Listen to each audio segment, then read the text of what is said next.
Hello everyone. Thermodynamics के इस class में आज हम बेसिक कंसेप्ट्स के अंतर्गत देखेंगे सिस्टम और टाइप्स ऑफ सिस्टम और उसके एग्जांपल्स। ठीक है, तो सिस्टम क्या होता है? सिस्टम को डिफाइन किया जाता है कि it is the part of universe which is under study. पूरे ब्रह्मांड का वह भाग जिसको हम लोग अध्ययन के लिए चुने हैं, जिसपे हमारा पूरा फोकस होगा। तो इससे समझते हैं। देखिए यहाँ पे सिंपल एक सिलेंडर पिस्टन अरेंजमेंट दिया हुआ है। ये वेटलेस पिस्टन है, उसके ऊपर एक मास रखी हुई है, इसके अंदर में कोई तरल भरी हुई है। हमें अध्ययन करना है इस तरल का। ये तरल पिस्टन के अप एंड डाउन होने से कंप्रेस होगा, एक्सपांड होगा, तो उसके कारण इसमें क्या इफेक्ट पड़ेगा। इसको सबसे पहले इसको ऐसे बोला जाता है कि जो भी जिस चीज पे आपका मेन फोकस है उसके लिए हम लोग खुद ही सीमा डिसाइड करते हैं। जैसे ये देखिए रेड कलर में मैंने एक बाउंड्री लाइन खींचा है, एक सीमा डिसाइड किया, तो इसी को बोलते हैं बाउंड्री लाइन। बाउंड्री लाइन ये सब टर्मोलॉजी है that is used for the system. Boundary line, तो बाउंड्री लाइन के अंदर का भाग जो होता है उसको बोलते हैं सिस्टम। ये अंदर का भाग होता है उसको बोलते हैं सिस्टम। और इसको छोड़ के जो रेस्ट पार्ट है पूरे ब्रह्मांड के सारे जो पार्ट है, इसको छोड़ के जो भी पार्ट है बाहर का, उसको बोलते हैं सराउंडिंग।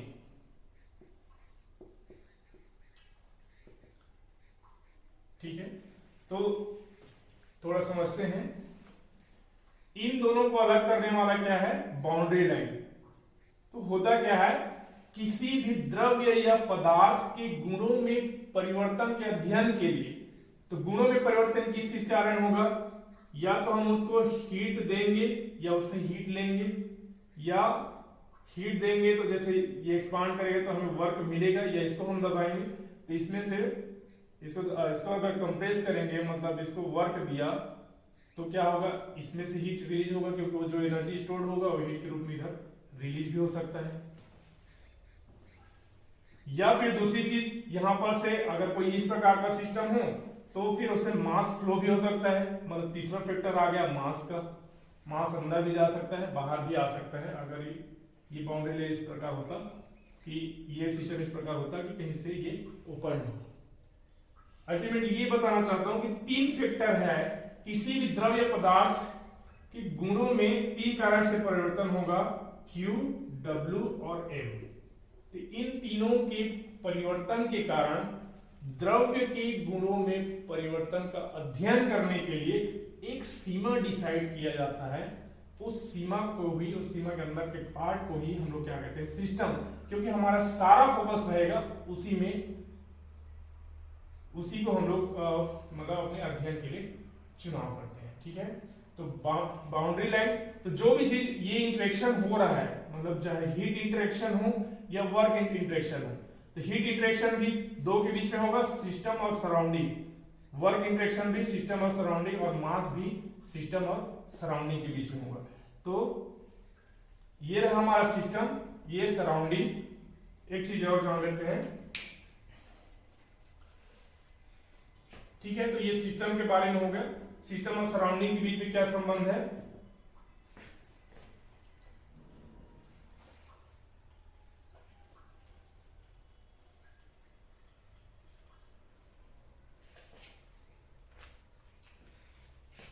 तो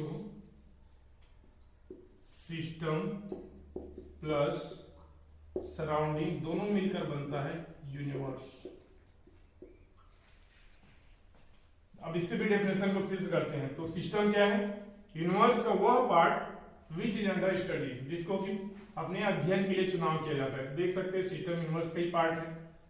सराउंडिंग क्या है? तो सिस्टम को छोड़कर यूनिवर्स का जो रेस्ट पार्ट है उसको क्या बोलते हैं?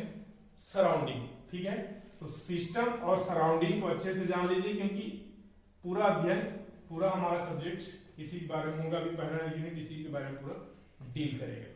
ठीक है, तो ये संबंध भी आपको पता होना चाहिए। अब आइए देखते हैं टाइप्स ऑफ सिस्टम।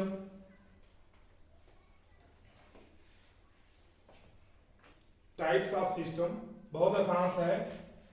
तो basically system is divided into three part. पहला होता है ओपन सिस्टम,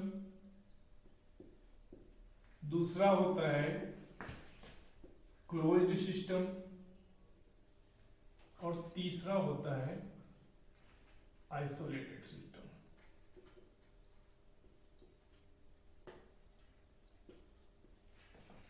ठीक है, ओपन सिस्टम, क्लोज्ड सिस्टम और आइसोलेटेड सिस्टम।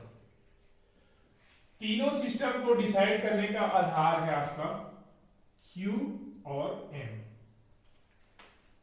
समझते हैं,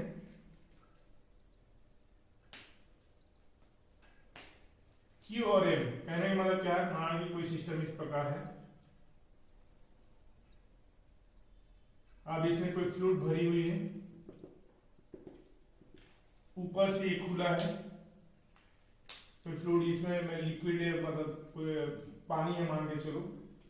अब इसको हीट करते हैं, मतलब उसमें सप्लाई कर रहे हैं, इसको गर्म करेंगे मतलब उसमें सप्लाई कर रहे हैं। क्या होगा, जैसे इसको हीट सप्लाई कर रहे हैं तो क्या होगा कि इसका एक बॉइलिंग पॉइंट आएगा, उसके बाद ये वेपोराइज होना शुरू हो जाएगा, मतलब ये भाप बन के ऊपर होना शुरू हो जाएगा। कुछ देर बाद हम देखेंगे तो इसमें से इसका जो लेवल है वो डाउन होना शुरू हो जाएगा, मतलब जितना द्रव्यमान अभी था वो कम हो जाएगा।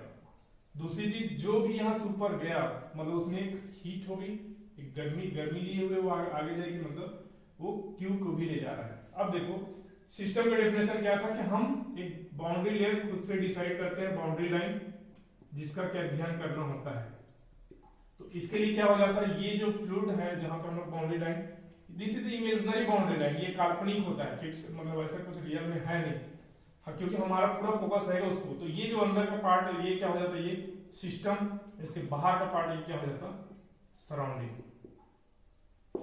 अब इसका डेफिनेशन कैसे बनेगा, ओपन सिस्टम क्या होता है कि ऐसा थर्मोडायनेमिक सिस्टम जिसमें सिस्टम और सराउंडिंग के बीच Q तथा M उष्मा तथा द्रव्यमान दोनों का आदान प्रदान हो।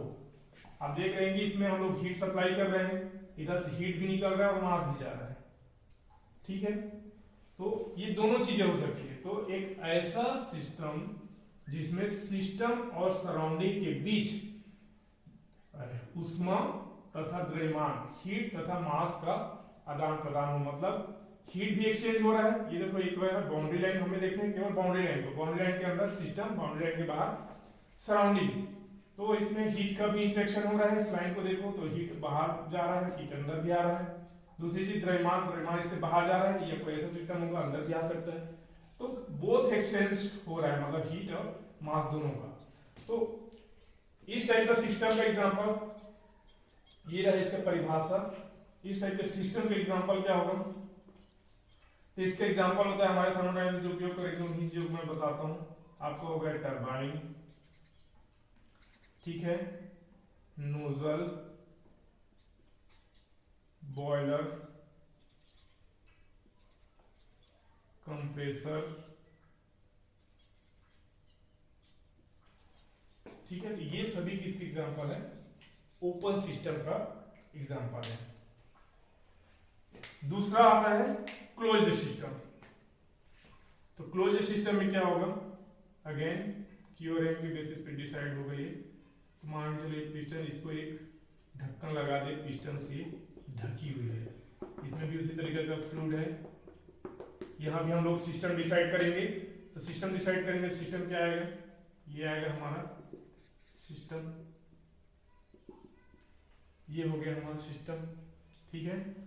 अब देखिए इसको फिर से हम गर्म करते हैं, मतलब हीट सप्लाई कर रहे हैं, तो क्या होगा, इसके पार्ट भी गर्म होंगे और रेडिएशन के थ्रू हीट रिलीज होगा। लेकिन जो मास है तो यहाँ पे परफेक्टली सील्ड बॉडी होगा, मान के चलो आइडियल केस लेके चलते हैं। तो ये जो जितना भी इसका मास है, जैसे अभी शुरुआत में मास सेम था और उसमें सप्लाई की Q, तो फिर बाद में देखोगे तो भी मास एम ही रहेगा, मतलब सिस्टम और सराउंडिंग के बीच में किसी प्रकार का द्रव्यमान का आदान प्रदान नहीं हो रहा है, मतलब द्रव्यमान कांस्टेंट है, द्रव्यमान अपरिवर्तित रहेगा। सिस्टम सराउंडिंग के बीच में द्रव्यमान का आदान प्रदान नहीं होगा, परंतु उष्मा का आदान प्रदान होगा। उष्मा का आदान प्रदान कैसे और देख सकते हैं हम, हीट जा रहा है, गर्म कर रहे हैं तो, और ये रेडिएशन के थ्रू हीट बाहर भी जाएगा। तो कैसा सिस्टम है जिसमें Q का आदान प्रदान हो परंतु M का मत हो, इसको बोलते हैं क्लोज्ड सिस्टम। ठीक है, इसका एग्जांपल है हमारे मैकेनिकल डिवाइसेस में देख सकते हैं। तो आईसी इंजन, जो आईसी इंजन होते हैं वो क्लोज्ड सिस्टम का एग्जांपल्स होता है। ठीक है, तीसरा होता है आइसोलेटेड सिस्टम। आइसोलेटेड सिस्टम मतलब एक ऐसा थर्मोडायनेमिक सिस्टम जिसमें न तो Q का आदान प्रदान हो न तो M का आदान प्रदान हो सिस्टम और सराउंडिंग के बीच। एक ऐसा थर्मोडायनेमिक सिस्टम जिसमें सिस्टम और सराउंडिंग के बीच ऊष्मा तथा द्रव्यमान दोनों का ही आदान प्रदान नहीं होता। ऊष्मा तथा द्रव्यमान दोनों का ही आदान प्रदान नहीं होता, उसको बोलते हैं आइसोलेटेड सिस्टम। इसका एग्जांपल है पानी बॉटल और जो थर्मस। ठीक है, ये हो गया जो थर्मस फ्लास्क देखते हैं। तो थर्मस फ्लास्क, थर्मस के पानी ये गर्म डालो या ठंडा डालो उसी तापमान पे रहता है, वो परफेक्ट टाइप का केस मान के चल रहे हैं तब। या तो दूसरा खुद अपने आप में यूनिवर्स, पूरे ब्रह्मांड को ही हम लोग सिस्टम मान लेंगे। सिस्टम ये बहुत इंटरेस्टिंग चीज है, पूरे ब्रह्मांड को ही आप सिस्टम मान लोगे तो ऊष्मा और हीट Q और M का आदान प्रदान उससे बाहर तो हो गई नहीं, क्योंकि सिस्टम को परिभाषा क्या देते हैं, it is a part of universe, ब्रह्मांड का वह पार्ट जिसको अध्ययन के लिए चुना जाता है। तो ब्रह्मांड के अंदर ही सिस्टम और सराउंडिंग आ गया, सिस्टम भी ब्रह्मांड के अंदर, सराउंडिंग भी ब्रह्मांड के अंदर, इसलिए Q और M का आदान प्रदान बाहर कहां से होगा।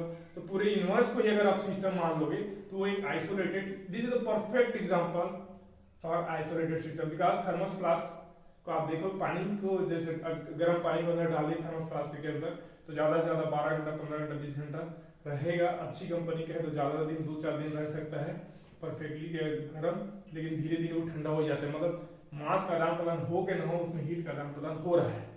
ठीक है, तो परफेक्ट एग्जांपल है आइसोलेटेड सिस्टम का यूनिवर्स। ठीक है, थैंक यू।